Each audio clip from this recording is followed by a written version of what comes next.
everybody, I'm Tom Vasel, and welcome to our continual coverage of the best of 2019. Today I'm talking about the top 10 party games of the year. First of all, I do want to do a special shout out to some of our Kickstarter backers. Thank you to Tarye Olson, to Board Games with Naramis, to Wyzak, who wants a shout out to learning new games. I'm with you there. And to Manticora, a board game in Sweden. Thank you all very much. We appreciate that. Let's get down to today. Party games. Now, that's always a tough thing when we talk about party games. Some people love them, some people do not. This was not the best year for party games. In fact, it's very rare that an amazingly good party game, more than a couple of them come out over the course of a year. That's just how life works in that regard. But in this case, I think there's some decent ones. I can always come up with a top 10 list of anything, and there's some decent party games that did not make this list. But party games are also kind of a very specific grouping of people, right? Some people will love a party game. There's a particular party game that I'll be reviewing in a couple days that I don't like at all. And yet everywhere I've gone and shown it to people, they've enjoyed it. So go figure. So let's get started with my top 10 party games. Here we go. Number 10. Number 10 for me is it's Oathbreaker. This one is set in the Game of Thrones. Is actually, I guess the whole name is Game of Thrones Oathbreaker, a game of intrigue and betrayal. That's exactly what this game is. You are some of the characters from Game of Thrones, and some people are not loyal to the king, and other people are, and one person is the king, and they have to try to listen to the right people, go back and forth. You can see us. We played a live playthrough of this very early in the year.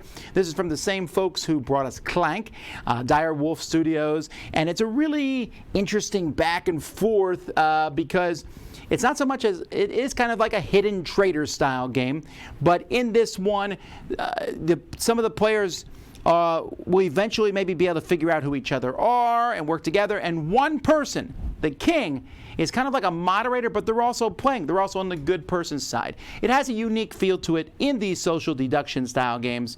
So my number 10, Game of Thrones Oathbreaker.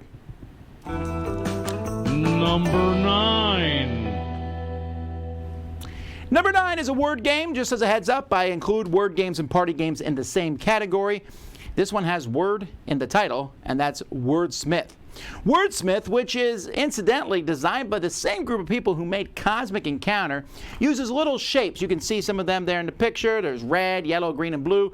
And you use these shapes. You like roll dice to get some shapes, and then you use these shapes to make words. And you're trying to make a long word and a word that no one else is making. So you're kind of scrabbling, I guess is the right word, as you try to get the letters to make the words, and at the same time you are trying to make the letters. You make the letters, then use the letters to make the words. It's a nice lighter word game. I tend to like those sometimes because I don't always want to get into a brain-burny word game, but this one I found to be enjoyable. Wordsmith. Number 8. I can't draw, says everybody, except for that guy who can draw, and he doesn't say anything. He just gets up there and draws, and you're like, oh, you're amazing. Why are we playing Pictionary with this guy? Well, this game doesn't care about that. It's called Artbox, or hashtag Artbox. I think it's just called, it doesn't matter. Artbox is a game in which you're going to roll some dice, and on these dice are different symbols. You can see them on the cards in the picture here. You can see there's a circle and a triangle and a square and a line.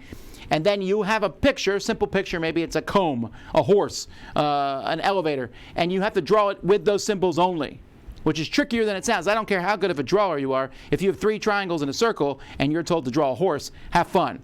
So you draw these pictures, everyone puts their pictures in the middle, we mix them up, we turn them over, we mix all the words everyone had up, add a couple in, turn them over, and then you have to guess who drew what picture. And that's fun. So not only are you're guessing and having other people guess your art, and it all looks horrible, which is good for me because it allows me to blend into the crowd. And so if you're not a fan of drawing, but you do like party games, then you'll definitely want to check out Artbox, my number 8. Number 7. Number 7 is a really silly game of sorts. It's a game for only 4 players where you're going to be passing around a box or passing around stuff. It's called Heist, 1 team, 1 mission.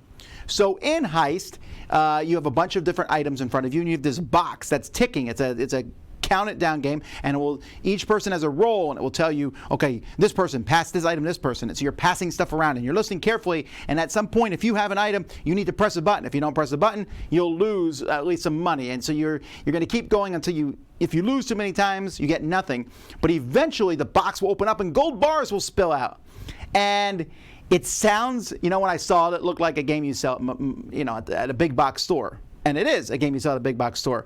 But it's really entertaining. Now, you need to play it in a quietish area, but it's extremely entertaining. It's really fun to watch, and it's just this frenetic energy going around. I'm passing in, passing this, passing this, passing this, and you can play on even harder, more difficult levels, and a lot of fun. So that's my number 7, Heist. One team, one mission. Number 6. My number 6 is 20-Second Showdown. This game comes with this really crazy timer. Now, this one is one that is more fun, I think, to watch other people play. But in this game, you're turning this timer over, which has has like 40 seconds in it. But you have it halfway in the middle. You turn it over, and the time's running out, and we have to do something. I have to list 5 states that start with M, and you have to balance the card in your head for 2 seconds or whatever. And you keep doing these back and forth, and every time you do your card, you flip the timer over to the other team. Then they have to do something. It's really stupid, and yet it's fun. It's really entertaining, and everyone's going to end up laughing at it. Some people will hate this. If you just listen to the description, you might listen and go, that's not for me. But the people who like it, it's a really fun, entertaining time. So my number 6, 20-Second Showdown. Number 5. Oh, I'm so sad for a brief moment here with number 5. And that's because this game is out of business. Not really. It's called Blockbuster. And this one is hilarious to me in some sense because the company who did this managed to get the license for Blockbuster. It comes in the box looks like a video cassette tape, and it has, Be Kind, Rewind on it and all that stuff. It is a movie trivia game. You are trying to get other people to guess movies by giving them a phrase from the movie, by acting something in the movie out, by giving them a one-word clue. Now, much of this, you're liking this game, depends on how much you are a movie buff and like movies. If you are, you're definitely going to want to get this, especially if you like the aesthetics of hey, it's Blockbuster, yay! And that's going to be a lot of people, especially people my age, who remember going to Blockbuster and perusing the shelves to find something to watch. But if you like that sort of thing, then this is going to be really fun. It's back and forth, scoring cards based on stuff. And again, we did a live play of this one, so you can see how it works on our channel. And that is my number 5, Blockbuster, the board game. Number 4. All right, we're going to start talking about games that I really like at this point from this year. And the first one is from Korea, and it's called Koko.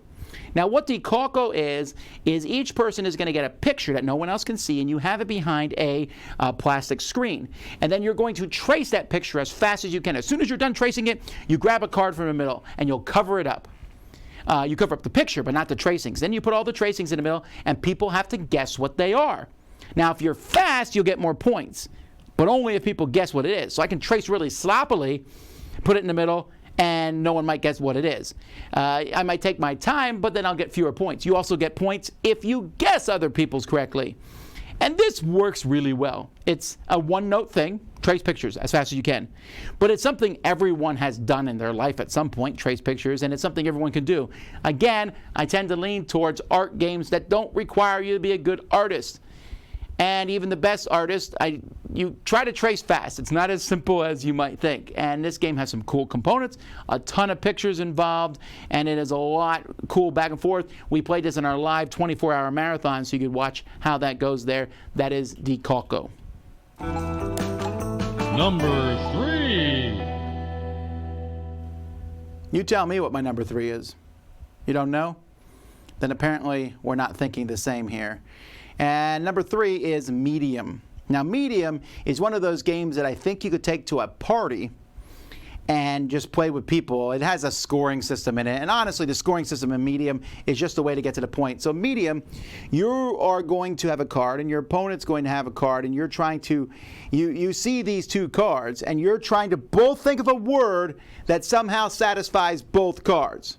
And then you say those words. Now, if they're not the same, then you think of the two words you just said, try to think of something that comes in the middle of those, and you say that word. And if those aren't the same, you do it again. And if you say that word, and then if you don't, you don't get any points. It's really funny. So there's a lot of games nowadays out there where you're trying to, communicate with people without talking, and this is one of those. If you see one of the words is horse and the other word is, van, maybe transportation is to me the obvious word there, but you might pick something different. If one of the words is pencil and the other word is moon, I'm not sure what the thing. I might say yellow, and it's really fun, and it's a kind of game that I don't care about the scoring or how it ends up at the end of the day. I just think it's fun to play and watch, and it's a really entertaining thing to go back and forth. There's packs of cards and stuff, but again, this is the kind of one I might carry with me to a dinner party and just pull out and play with people really quickly. It's very portable in that regard. A lot of fun. Medium. Number 2. Now remember I said I'm including word games into my party game list because the next game doesn't necessarily feel like party, but it is very much a word game, and I put them in the same category. And this is a very thoughtful but really cool game called Letter Jam. Now, Letter Jam, honestly, the cover doesn't sell the game. I mean, it shows a strawberry, which has nothing to do with the game at all. In Letter Jam, each person is going to have a word of 5 letters. You don't know what that word is. Your neighbor knows what it is, but no one else knows what that word is. And one at a time, you're putting letters in front of you that you can't see, that are part of your word. You can see everyone else's letter then, and you will write words down or say words that use other people's letters. And they'll hear what the word is. They know it uses their letter, and so they have to figure out what that is. Well, they don't actually hear the word. You just say there's a certain number of, there's a certain word that uses all these things, and everyone's trying to figure it out. It's really thinky. It's a little bit like the old game Mastermind, mixed with Boggle, mixed with Jumble, mixed with fun. I really like this game. Has a really funky scoring system, which you can just forget about. Who cares? And it has this weird flower mechanism, but the base concept is really cool. And it's pretty good quality cards. The whole thing has some neat poker chips. I really enjoy how this game works because I'll know that the first letter is Billy, and it's an S, and the second letter is John, and it's an O, and the third letter is me, and I don't know what that letter is, but S-O, what comes after that? Is it Sob? Is it Sog? I got to figure that out, and I just have a great time with this game. It produces some really laugh-out-loud moments at the end when you see what the words are, but some really thoughtful play back and forth, and it scales pretty well, too. So definitely one to check out, Letter Jam. And finally, number 1.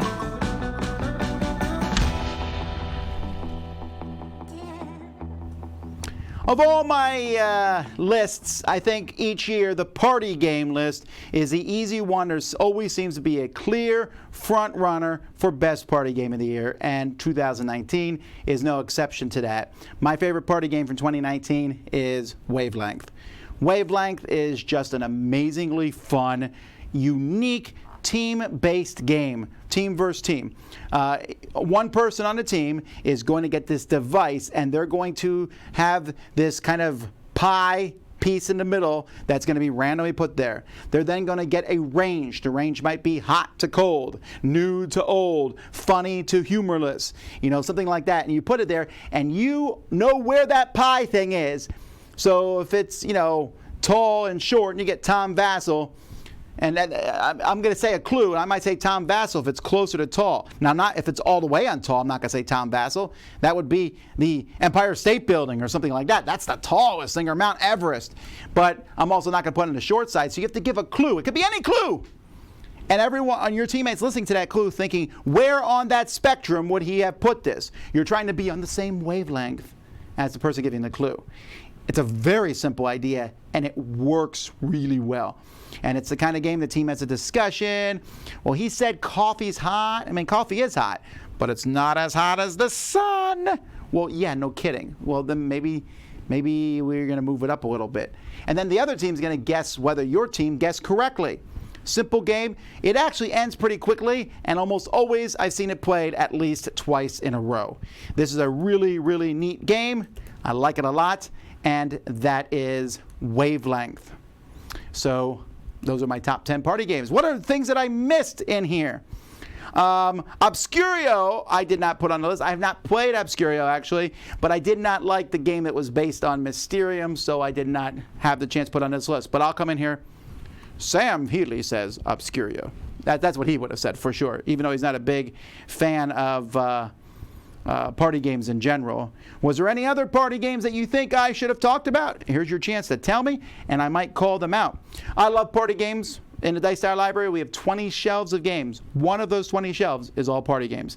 Because party games are that important. They're the kind of games that are fun to sit around. They're not everyone's jam, but they are fun to play. Just One did not come out this year. Fantastic party game, but didn't come out this year. First Contact came out last year also. Don't Get Got.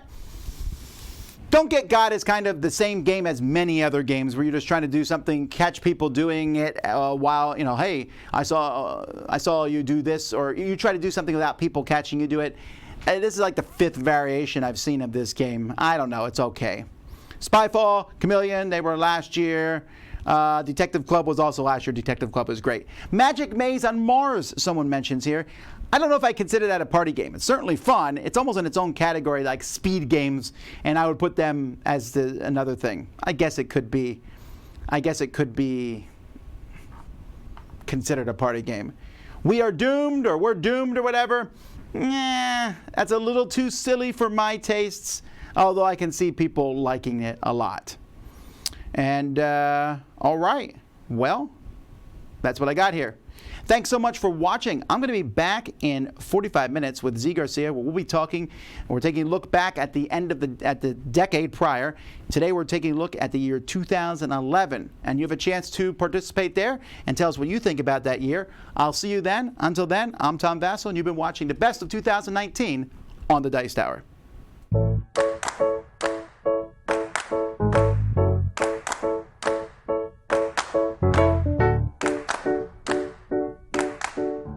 Thanks so much for watching another Dice Tower video. If you enjoy our videos, subscribe to the channel for more fun, comprehensive board game coverage. Also, consider joining us at one of our events. Come to Dice Tower Retreat, a small, intimate gathering where gaming is king. Join us for Dice Tower Cruise, the largest board game cruise. Attend Dice Tower West in Las Vegas for gaming fun on the West Coast, or Dice Tower East in Orlando in sunny Florida. Dice Tower Conventions, the friendliest gaming conventions on Earth. I'm Eric Summerer, and you've been watching The Dice Tower.